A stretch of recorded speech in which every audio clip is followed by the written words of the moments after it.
Brought to you by Penguin.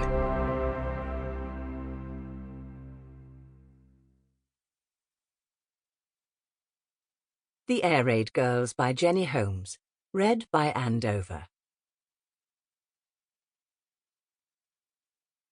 Chapter 1. April 1941.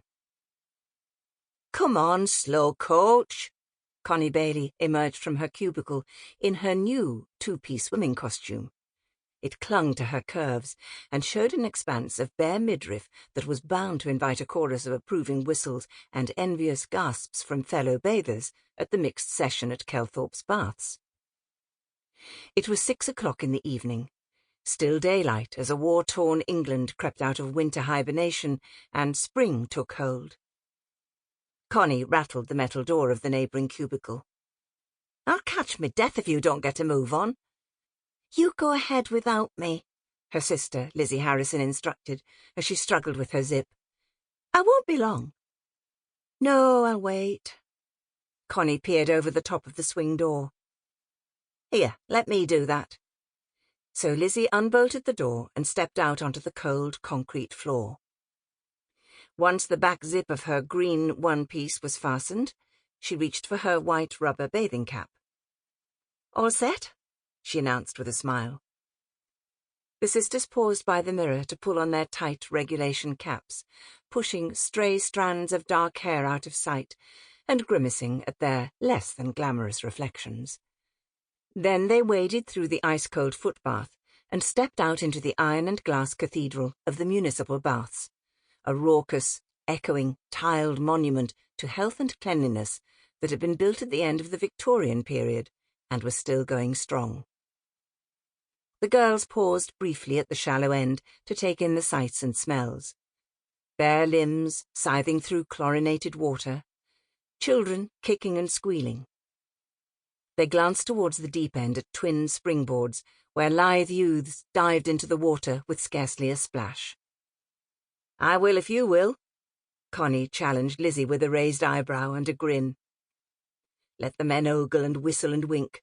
What did she care? "You're on," Lizzie agreed.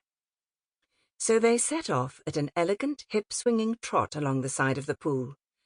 Two tall, loose-limbed figures weaving through other swimmers who were taking a breather, taking care not to slip on the wet tiles, smiling eagerly as they reached the diving boards.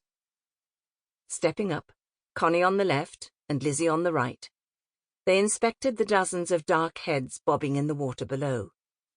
Then, when a space appeared, they nodded and gave a little skip before running along the boards in perfect unison, arms above their heads, anticipating the headlong dive. One last skip, and the twin boards dipped violently as the girls sprang and flung themselves forward.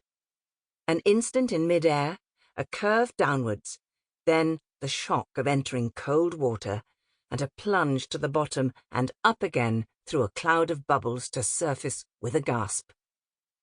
Connie laughed and spluttered as she adjusted her shoulder straps and then the bottom section of her costume. "Oh, these two pieces weren't designed for diving," she admitted. "I'll remember that in future." "That'll teach you," Lizzie grinned as she swam to the side, then trod water. What a joy to feel buoyed up and fully alive after her wearying day spent delivering bread and tea cakes up and down the terraced streets of Old Kelthorpe, then along the quayside past Anderson's timber yard. From there, she'd driven around the harbour's edge with its fishy, salty reek, and on under the towering headland into the new, more fashionable part of town to deliver loaves to hotels and shops lining the seafront. The familiar sight of her green van, proudly emblazoned with the words "Harrison Family Bakers, established 1923, had brought cheery waves from passers-by as seagulls had soared overhead. Having adjusted her swimsuit, Connie completed a couple of swift lengths of front crawl. It was a pity that the pool was so crowded, but what could you expect? When the good folk of Kelthorpe needed a break from rationing and make do and mend, it cost only a couple of pennies to pass through the swimming bath. Sample complete. Ready to continue?